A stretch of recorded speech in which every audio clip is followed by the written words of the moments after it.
From a dark entity in a nursing home to haunted cemeteries, UFOs, and guardian angels, tonight's episode shares more listener encounters with the unexplained.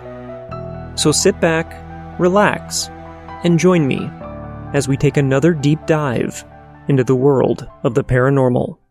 The first time it happened, I was sleeping and woke up because I felt a hand on my leg and I realized that I couldn't move. And he come across this object on the ground which was the shape of a flying saucer. So he jumped out of his pickup and went down there, and there was 4 beings laying on the ground. When I raised my head back up, I was turning my head, and out of my peripheral vision I seen something hop to a tree. And it was tall, about 7-8 foot tall, and it was black, real hairy, like a gorilla.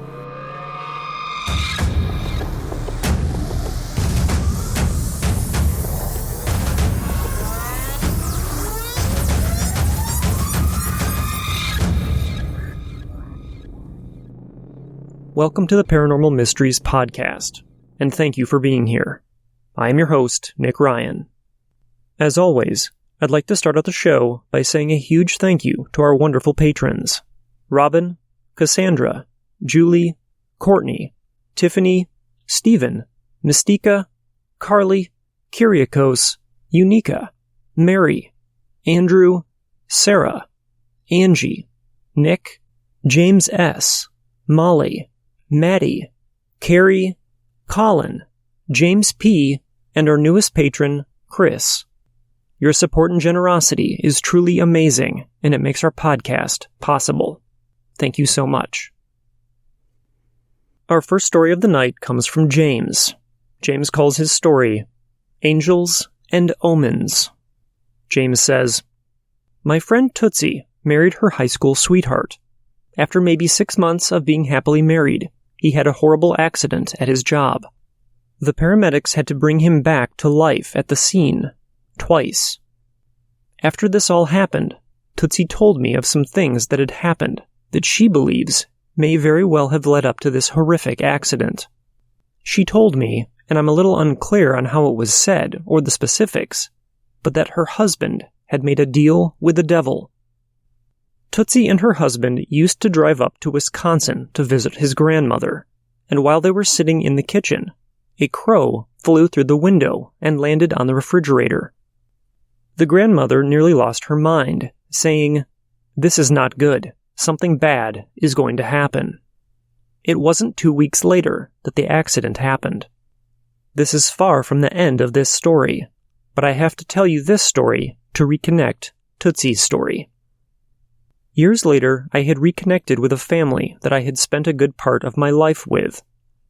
The oldest son of this family's members had mentioned that he is sensitive to spirits, saying that he would see things in his house, although he was the only one that would have these experiences. He was 18 and had 2 little brothers, and after talking about it, they all got the idea of going into a cemetery the following night. But me, the oldest son, and his girlfriend went out that same night. We went to 2 cemeteries that night, and while walking into the second one, he started brushing his arm like he was trying to get something off of it, and started telling me that he feels spider webs, except he was wearing a long-sleeved hoodie. He was very shaken by this, and when he held his girlfriend's hand, she could feel it too. He was really freaked out and started making his way out. He was on crutches at the time.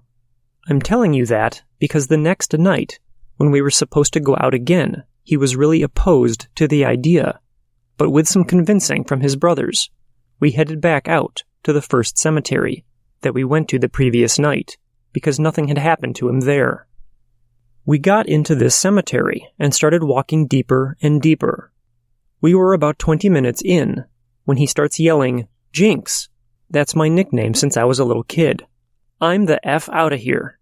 While peeling his hoodie off, trying to get that spiderweb feeling off, and with his crutches, he started moving quicker than anyone could move on crutches, back down the path towards the cemetery gate, while his brothers were laughing.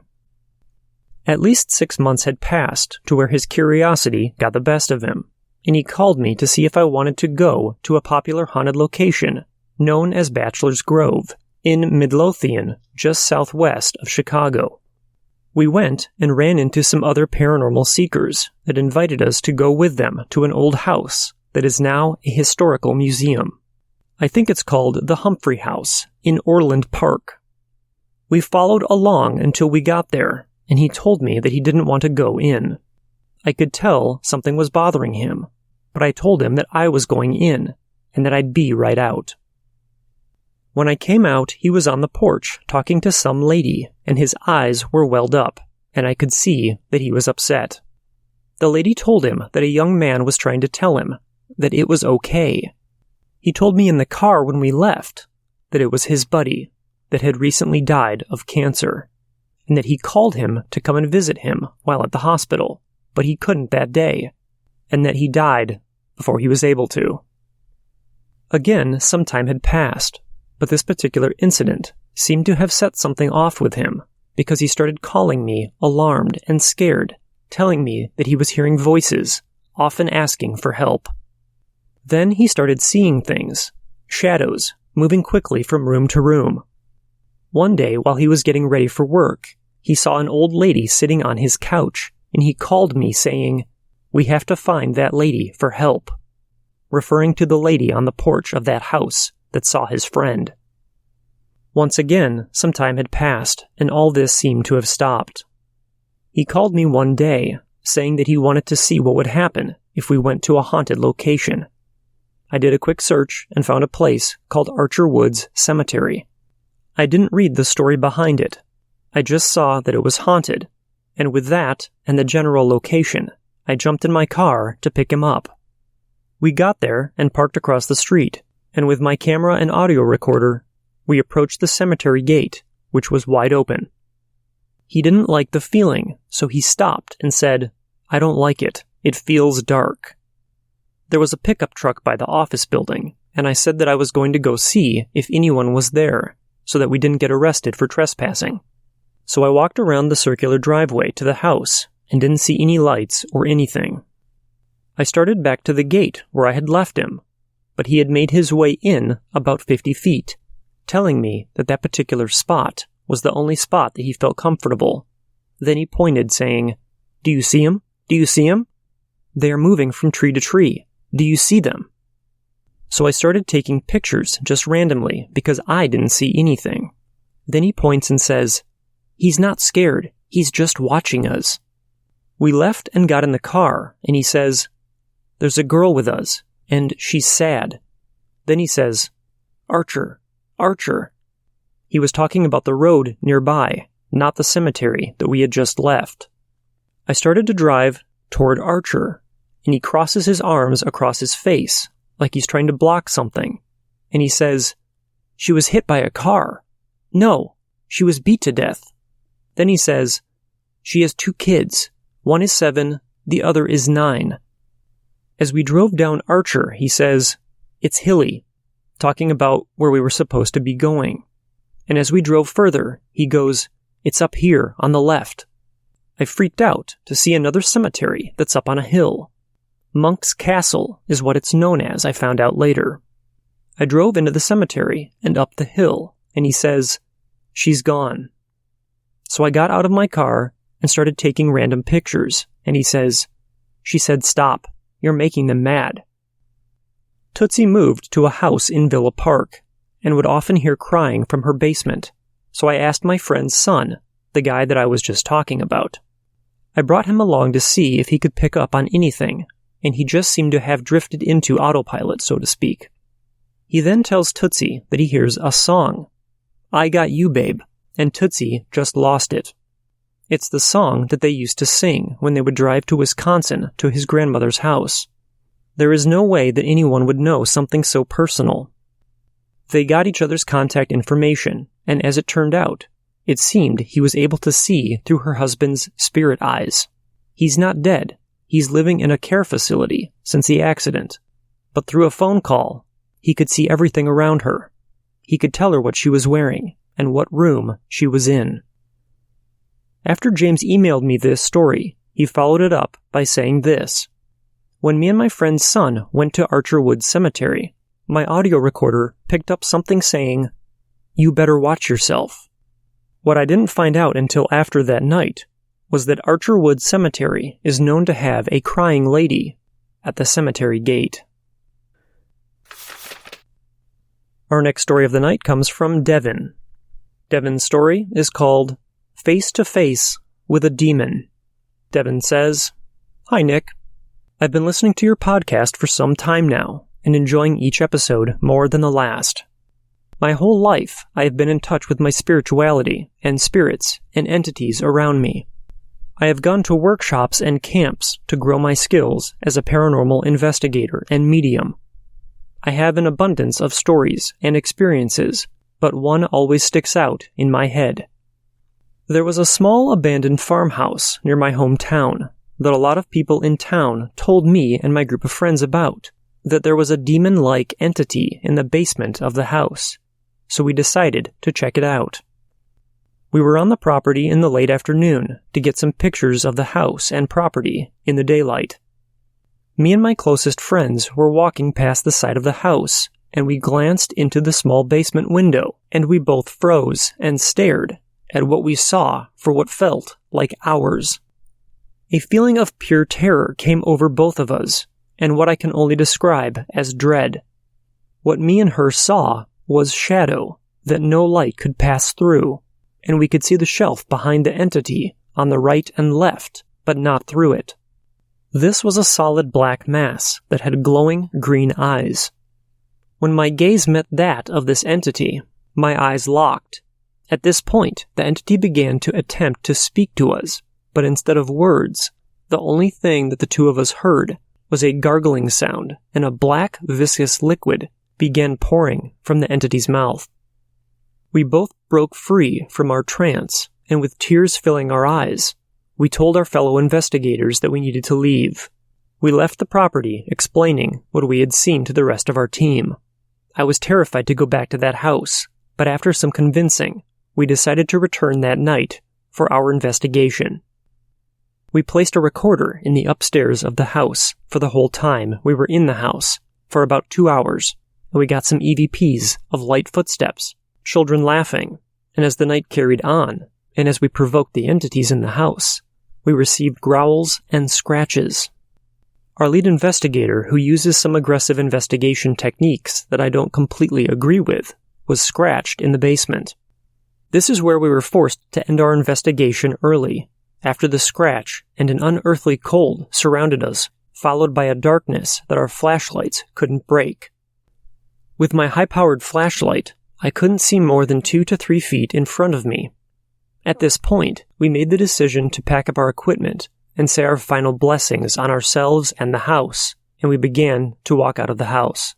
I was at the back, and the front 2 people had made it out of the threshold of the door when I was pushed with such force that I knocked over the 3 people ahead of me. It felt like a wall of pure energy and anger behind me. We all agreed after this night that we wouldn't return to that house, but there is this feeling like a small voice in the back of my head telling me to come back. A kind of primal urge to return, and I feel that I'll have this urge for the rest of my life. Thank you for reading, and sorry for the length. Devin. Our next story of the night comes from Lauren. Lauren shared a story with us in episode 55, and after recently experiencing another unexplainable event, Lauren had this to say. I work the evening shift in a nursing home. I am an empath, clairvoyant, and I channel energy. As you can imagine, my job is very physically and emotionally draining, but I love caring for the elderly. I wasn't my normal self that evening. I felt very lonely and depressed. I was very forgetful and acting like an airhead. I was drained completely, even though it was a relatively calm night. Totally not me, like I said. I'm normally very cheery at work. Anyway, I was doing my rounds and started working with a woman who is always so confused due to dementia. I know her well, and what I'm about to tell you is very out of character for her. I closed the door, moved her curtain halfway for privacy from her roommate, gathered my supplies, and had just started working with her like usual. I heard a man say, "Shh," and immediately after, we both saw the doorknob jiggle. I felt a chill run down my spine, and my arm hair stood on end.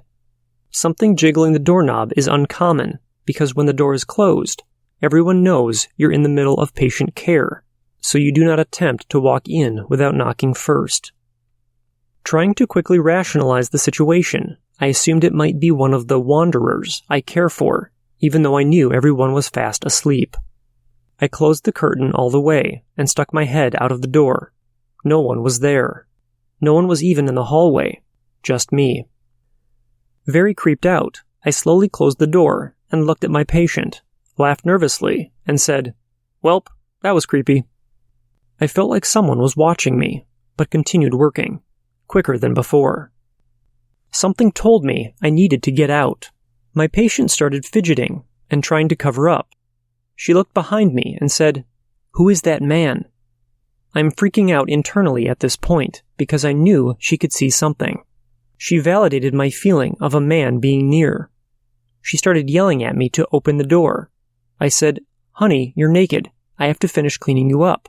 I'm going as fast as I can, I promise." She asked me again while staring at the foot of my bed, "Who is that man? Please open the door."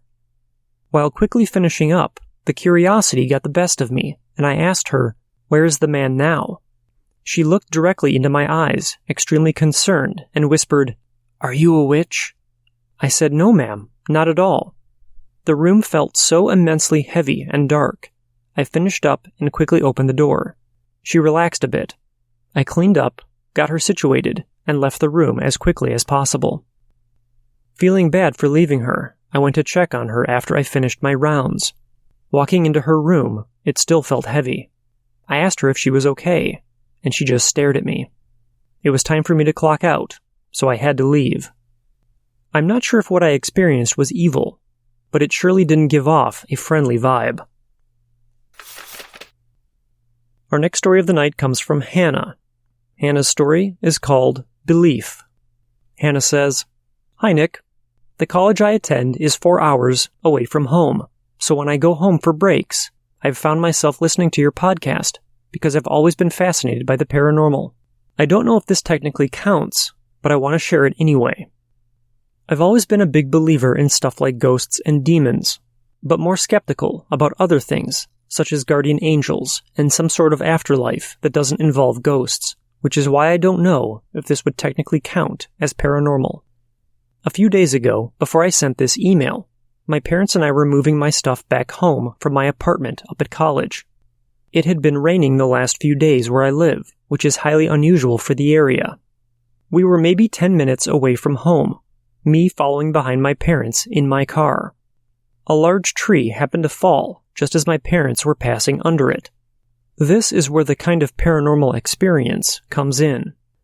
The main part of the tree trunk came down on the back of my parents' car, with the front mostly catching the branches, including a 3-inch rotted branch that came through the windshield, but they were okay. My mom had a sprained wrist, and my dad had a pretty bad bruise on his hand, but other than some cuts from where the windshield shattered, they were okay, which is the paranormal experience. Everyone who either saw the incident, responded to it, or just saw pictures of what the vehicle looked like afterwards, said that they really don't know how my parents are even alive, or at least not seriously injured, especially because the rotted branch that came through the windshield should technically have impaled my mom. We also don't know how I also wasn't hit by the tree or plowed into it, despite me slamming on the brakes the moment I realized it was falling, because I was pretty close behind them when it began falling. I'm not sure if guardian angels would count as paranormal experiences, but just the whole ordeal, there's no way there wasn't someone or something looking out for my parents and me that night. So I wanted to share this experience, on the off chance there's someone else like me who believes in a lot of paranormal stuff, but is more skeptical about things such as miracles and guardians. Especially since I've had many nightmares where my parents die in some sort of car accident, and have always feared they'll come true, and well, they almost did. I'm still not really religious, but this experience did make me fully believe that ghosts aren't the only possible afterlife for us when we die, regardless of what scientists might say. Thank you for taking the time to read this. Sorry it's kind of long, and if it doesn't technically count as a paranormal experience and just some bizarre luck of the draw. I'm looking forward to catching up on your podcast when I feel like I can listen to it again without getting flashbacks to that night. I can try and send some pictures or post them in the forum later on if you or anyone would be interested in seeing exactly how the car looked afterwards. I hope you and your family are doing well. Thanks for listening. Hannah. The next story of the night comes from Shannon. Shannon calls their story, Shades of My Family. Shannon says, Hello, Nick. I've been listening to your podcast since a little after this virus crept up. I've been delving into my interest in the paranormal after becoming bored with traditional YouTube videos. I currently live in Southwest Washington. The following took place in the middle of California, about an hour east of Sacramento. I had several encounters that seemed to fall under the same category of visitations and questionable figures appearing to me in the night. These all have transpired roughly between the ages of 6 and 9, but these two happened when I was closer to 6. I remember when I was little, ever since moving from the Bay Area, my mom would check on me before she went to sleep at night. The light was always on in the hallway, with my door open about a half a foot to let some comforting light in. My bed happened to face the doorway across my small room. This night, my mom looked a little different. I woke up for whatever reason and saw my mom standing in the doorway, except the light was off this time, so I could only see a shadowy silhouette by way of the window, letting in some neighborhood lamppost light. Immediately, I realized this wasn't my mom. She had glowing red eyes, and she slowly raised her arm to point at me, and she said, "You." From the moment I saw her, a slow, low, and steady buzzing had begun in my ears, like nothing I've ever heard. It slowly increased in intensity, until I panicked and threw the blanket over my head while I lay my head back down and squeezed my eyes shut in an attempt to wake up. Instead of waking up, I opened them eventually, and she was gone. The light was still off, however. It was unlike them to have the light off. I had this terrible gut feeling from this appearance, like someone somewhere is expecting something of me. Not long after, within the same month, when it was light out more, even in the night, between the summer months, of course, I woke to a similar chilling experience. This time, however, it was my brother, or it looked like him. This time he was on my bed, on the corner where I kept my huge stuffed Easter bear I recently received for the holiday. It was my brother's shadow sitting in the big bear's place. My brother and I are pretty close, so it didn't seem totally strange he was in there, except that it was the middle of the night, and where was my oversized stuffed black bear? "David?" I said. He didn't answer, and instead the same buzzing took over. Except this time, the redness, like my mom's eyes, took over my whole vision. I could feel the redness all over my body, and I fell back, and thus fell asleep, as soon as my head hit the pillow. My brother said that morning that he hadn't gone into my bedroom that night, and instead shared or reminded me of his own experience he had had with the paranormal. I have a couple more similar experiences that involved something that may be the Top Hat Man, as well as a shared dream with my other brother, if you're interested. Stay safe and healthy. Thanks again, Shannon. Our next story of the night comes from Lucas. Lucas calls their story, Strange Things. Lucas says, "Hey Nick, I found your podcast about a week ago, and I love listening to it. I am 16, about to turn 17, and have already seen quite a few things that I can't really determine whether or not were real or just mind tricks. The first thing that I've seen might have been a UFO. When I was in 4th grade, my mom woke me up for school at about 6 in the morning. Today, I decided to look outside of my window, and I saw a fox running down the street, with what looked like a mouse in its mouth. Once I couldn't see the fox anymore, I looked up into the sky, watching the sun rise up above all of the houses. To the left, about north or northeast, I saw a little gray dot moving. I was able to look at it for about 5 or 6 seconds, and then in a blink of an eye, it darted to the left, then the right, then shot straight up into the sky, leaving a faint blue trail. I never saw it again after that. Another possible UFO I've seen was about 2 years ago, and it happened at night, a few weeks before Christmas. I was inside of a zoo with my parents, my uncle, and my sisters. I have always been fascinated with space and the stars. That night the stars were out, and I looked up every few minutes to gaze at them. Then when I looked up into the sky, there was something that looked like an explosion, except there wasn't any noise. There was a thick line of lights that consisted of red, white, and green. Some blue might have shown up, but it all happened in a split second. And after that, just like the last story, I never saw it again. I know these aren't all that fascinating, but I still think they're kinda cool. I have a couple paranormal incidents that happened to me and my mom, but those stories will have to wait. Thank you for doing what you do, Lucas. Our last story of the night comes from Destiny. Destiny's story is called Not My Grandfather. Destiny says, "Hi, I wanted to share my story with you. I have grown up in a very spiritual family. My mom is Wiccan. We have lived in many houses where strange things have happened, but one really sticks with me. We lived in my grandfather's house after he passed. I was 15. Strange things happened, drawers rattling, and footsteps. Then it progressed to knocks on the door in the middle of the night. Then one day, a gallon bucket of paint that we had on the counter while remodeling flew off the counter at us. It only got worse from there. I started hearing voices in the shower, calling me by name. I would hear voices at night, but see no one. Like I said, I grew up in a spiritual family, so I spoke to my mom about it all, and she saged our house multiple times.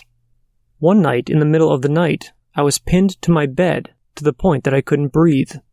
This thing was out to hurt me. It wasn't long before I moved out.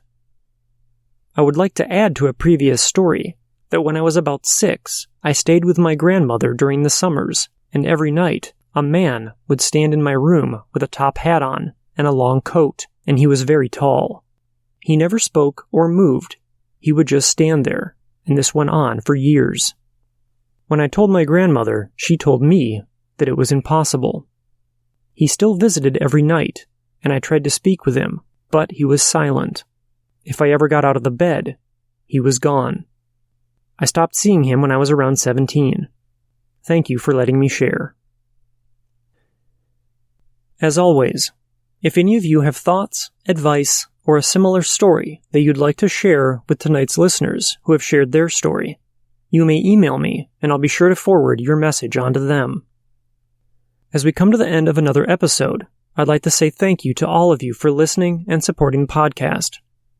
Until next time, I hope that you all have a safe and healthy week, and I'd like to say thank you to James, Devin, Lauren, Hannah, Shannon, Lucas, and Destiny for writing in and sharing their experiences with all of us.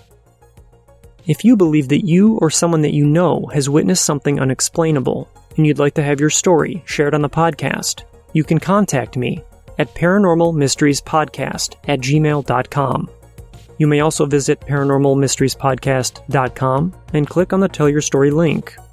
Please remember that no matter how insignificant or outlandish you believe your experience may seem, I'd like to hear about it. All of our contact information, as well as the sources that were referenced for today's episode, can be found in the show notes.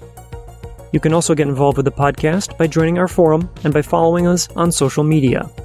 If you're on Facebook or Instagram, you can find us at Paranormal Mysteries Podcast or on Twitter at ParaMysteryPod. And while you're there, please give us a follow. If you're wondering how you can support the podcast, you're supporting it right now just by listening, and we really appreciate it. You can also help by subscribing to the podcast and by sharing it with all of your friends. If you're looking for additional ways to show your support, you can visit patreon.com/paranormal mysteries and become a patron.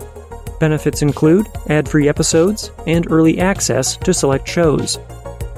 New episodes of the Paranormal Mysteries podcast are produced every week and are available on all of your favorite podcast apps. including Spotify, Apple Podcasts, and Stitcher. From all of us at the Paranormal Mysteries Podcast, thank you so much for listening, and please remember, don't wait for the unknown to come to you. Get out there and find it.